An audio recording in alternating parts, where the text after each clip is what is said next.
허우샤오신 영화에서 이제 제가 마지막으로 좀 하나 더 보여드리려고 하는 건 오늘 그 고향의 푸른 잔디에서 많이 보셨을 텐데 사실은 그 이후 영화들에서 많이 보이는 숏들인데 그게 뭔가를 위에서 아래로 어떤 큰 널찍한 공간을 부감으로 이렇게 내려다보듯 찍은 거리나 골목을 조망하는 인상적인 쇼트들이 되게 많이 등장을 해요. 그러니까 이 영화를 찍고 나서 얼마 후에 찍었던 동동의 여름방학 같은 경우는 물론이고 남북재경 같은 걸 봐도 이렇게 골목 같은 게 이렇게 거리가 얽혀 있는 곳을 위에서 내려다보는데 그 안에서 사실은 인물이나 사물이 움직이는 동선이 굉장히 큰데 그걸 이렇게 포착을 합니다. 이제 그런 거를 볼 때 되게 재미있고 흥미로운데 그러니까 인물들이 그 안에서 상당히 큰 폭으로 움직이는데 그걸 줄곧 따라가는 그런 쇼트들이 등장을 해요. 근데 이제 아이들이 상징하는 우연적인 몸짓의 활력이라는 게 어떤 것인지를 뚜렷이 확인할 수 있는 사례 하나를 보는 걸로 오늘 얘기를 좀 마칠까 합니다. 그러니까 그런 쇼트들이 오늘 보신 고향의 푸른 잔디에 등장하는데 오히려 이후 영화들에서는 보기 힘들었던 되게 이상한 동적 활기가 있고 그리고 겉보기에는 되게 무심하게 이렇게 축 찍힌 그러니까 초기 후샤오시엔 영화에서 흔히 있던 어떤 줌렌즈 같은 걸 활용해서 찍은 무심한 장면처럼 보이지만 사실은 촬영이라는 입장에서 보면 설계가 상당히 까다로운 장면일 수도 있는 부분이에요. 그리고 이제 아무래도 초기작을 볼 때 조금씩 걸리는 게 동적 활력이 그 자체로 제시되는 게 아니라 초기작의 이 넘쳐나는 어쩔 수 없는 이 음악들 때문에 이제 되게 힘든 경우가 조금 있는데 지금 보여드릴 부분은 말하자면 그런 이 막 활력을 의도적으로 사람한테 강요하는 음악 이런 사운드의 도움 없이 순전하게 이렇게 공간 안에서 움직이는 인물을 포착하는 요걸 가지고 한번 해보는 게 되게 흥미롭게 포착되어 있다는 점에서 굉장히 좋아하는 장면입니다. 그래서 이제 지금 보여드릴 부분은 제가 초기 3부작에서 가장 좋아하는 어떤 시퀀스이기도 해요. 그래서 이제 이런 롱테이크로 찍힌 부감 쇼트가 허우샤오시엔의 이후 영화들에서도 찾아볼 수는 있지만 이런 어떤 동적 활력을 뿜어내지는 않습니다. 이제 왜 그러냐면 이제 보기 전에 말씀드리면 이 영화 관련해서는 초기작 관련해서는 제임스 우덴 같은 경우가 되게 흥미로운 얘기들을 좀 많이 하는데 되게 중요한 지적 중에 하나가 그거예요. 그러니까 허우샤오시엔이 초기 3부작을 찍으면서 조금 불편해했던 몇 가지가 있는데 그 중에 하나가 연기가 안 되는 스타하고 작업해야 된다. 기본적으로. 근데 이제 뭔가 각본도 줘야 되고 근데 애들을 데리고 해보니까 그럴 필요가 좀 없더라는 거죠. 그래서 이제 너는 말이야 지금 이런 상황에 놓여 있는데 이런 상황에서라면 너는 뭐라고 하겠니? 어떻게 하겠니? 이런 지시들을 주고 애들한테 움직이라고 한 다음에 그거를 애들이니까 아무래도 막 이렇게도 해보고 저렇게도 해보고 그러잖아요. 그러다 보니까 촬영 시간이 길어지게 된다는 거예요. 그리고 촬영분 자체가 필름 스톡의 소모가 늘어나고 근데 이제 그런 방식으로 포착하는 거는 이 영화에서부터 시작됐고 그런 식의 어떤 연기 연출이라고 하는 게 지금에 이르기까지 이어지고 있다. 이제 그래서 이 영화는 그런 부분들이 흥미롭다.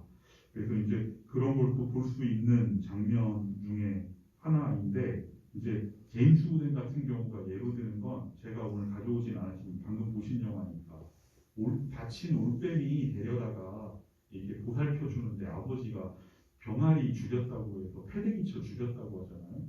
그래서 이제 그 애가 아버지 앉아 있는 의자에 가가지고 뭐 던지고 막 소리치는 장면 있잖아요. 그게 거의 한 1분 정도 되는 부분인데 거기를 보면은 지금 보시는 이런 화면처럼 앞뒤 전체가 이렇게 되게 포커스가 쫙 맞아 있고 그 장면도 저 뒤에 보면 이렇게 연기가 이렇게 올라가고 있어요. 근데 그 장면 같은 경우가 이제 그 아이한테 기본적인 연출 지시를 준 다음에 즉흥적으로 뽑아내는 장면이라고 하거든요. 그래서 이제 그런 것들을 보면서 되게 이런 식으로 배우들과 작업하기 위해서는 아무래도 이렇게 카메라의 지속 시간을 좀 길게 가져가야 될 필요가 있다고 생각했다고 하고 그게 이제 어떻게 보면 허우샤오시엔의 이른바 롱테이크라고 하는 거를 본격적으로 확립하게 만든 계기였다고도 얘기를 해요.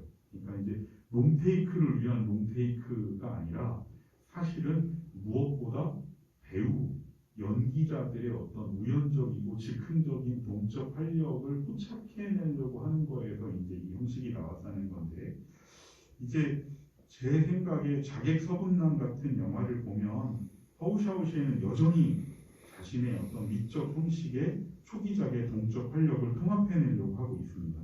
사실은 그런 거는 생각해보면 엄청난 야심인데, 왜냐하면 이미 허우샤오시엔의 영화들은 동시대 영화에서 도달할 수 있는 가장 고도의 형식에 도달해 있거든요.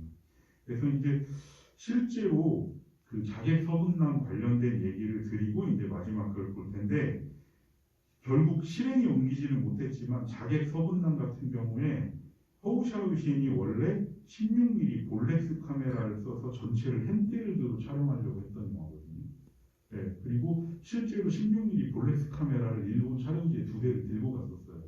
근데 이제 촬영 감독인 리핑빈이 나는 이런 걸로 촬영 못하겠다고 해서 결국 35mm로 전환이 됐는데, 볼렉스 카메라 같은 경우의 특징이 한번 찍고 나면 세월을 계속 감아야 되고, 이게 길게 찍는다고 해도 한 30초 정도밖에 지속이 안 되기 때문에 사실은 요즘 후샤오시엔 영화에서 익숙한 굉장히 장시간 롱테이크가 불가능해요.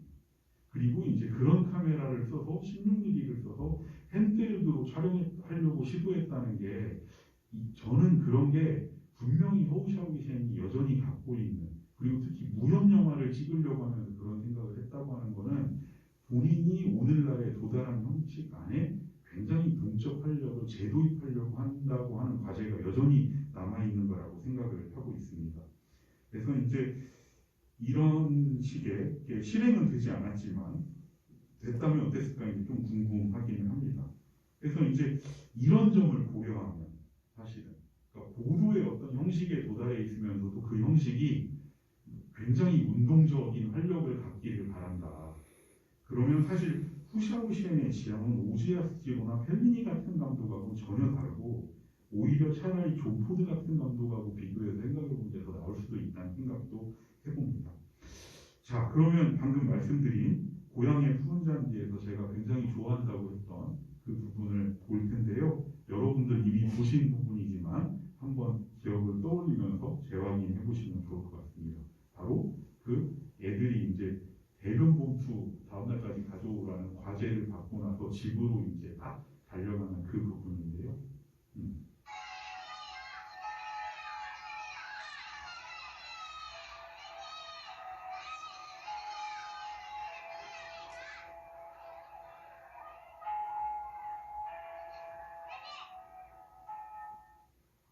자, 이 부분 숏 같은 경우 여기를 보면 카메라가 어디까지 따라가는지를 한번 보세요. 집 안으로 들어가는데 옆으로 가서 창문을 통해서 이제 아이가 가방을 놓고 이제 그 뭔가 대변 받을 걸 꺼내는 걸 한 다음에 끝나지 않고 따라가는데 어느 순간에는 저 뒤로 가서 저기 와 있어요. 근데 여기서 끝나지 않고 따라가서 이제 화장실 있는 데까지. 네. 사실은 이게 한 번에 이렇게 쭉 찍혀 있어서 그냥 뭔가 그냥 무심하게 줌렌즈 써서 찍었다고 할 수 있지만, 이게 나중에 이제 우리가 익숙해지는 허우샤오시엔의 어떤 롱테이크 안에 이렇게 동적인 요소들을 아이를 통해 끌어들이는 게 되게 굉장히 잘 이렇게 근사하게 보여지는 부분이거든요. 그리고 말씀드렸다시피 어떤 이렇게 음악이나 이런 것들을 통해서 일부러 이 장면에 막 활력을 의도적으로 강조함이 없이 순전히 어떤 동적인 느낌만으로 의존해서 자기가 숏을 이렇게 운용할 수 있다는 걸 보여주는 부분이기도 한 것 같아요. 짧게 봤는데 이번에는 그냥 제가 별다른 말 없이 한번 보여드리겠습니다.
네, 이렇게 해서 이제 오늘 준비한 거를 이렇게 살펴봤는데요.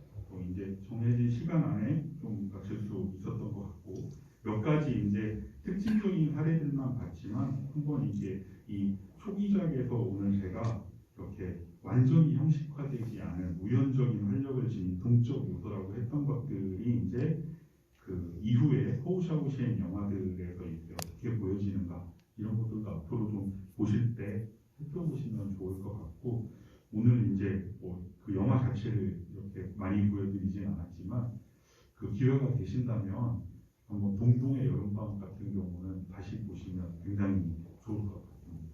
네, 그럼 오늘 제가 준비한 건 여기까지고요. 조금 영화 보시고 또 장시간 한 거의 100분 가까이 이렇게 남아서 끝까지 얘기 들어주셔서 감사합니다. 네.